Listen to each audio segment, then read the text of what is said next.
आचार्य दर्पणकार बाळशास्त्री जांभेकर यांचे जयंती पर्वावर 6 जानेवारी रोजी पत्रकार दिनाचे औचित्य साधून हिवरखेड पोलीस स्टेशनच्या प्रांगणात शहरातील नामवंत पत्रकार बांधवांचा शाल श्रीफळ पुष्पगुच्छ देऊन ठाणेदार गजानन राठोड यांनी पोलीस स्टेशनच्या वतीने सत्कार केला।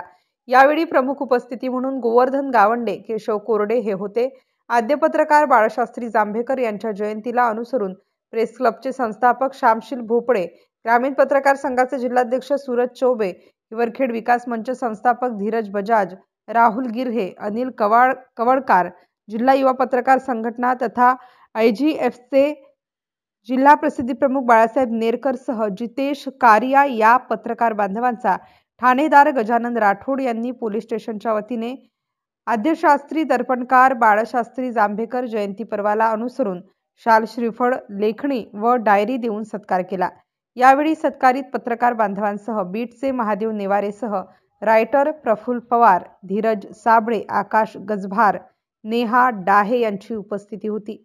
कार्यक्रमाचे संचालन केशव कोरडे यांनी तर प्रास्ताविक श्यामशील भोपळे यांनी केले। ठाणेदार गजानन राठोड यांनी हा उपक्रम राबवून पत्रकार बांधवांचा सन्मान केला। त्याबद्दल सर्व पत्रकार बांधवांनी कौतुक करत सत्काराबद्दल आभार व्यक्त केले। MCN न्यूज मराठीकरिता बाळासाहेब नेरकर, हिवरखेड।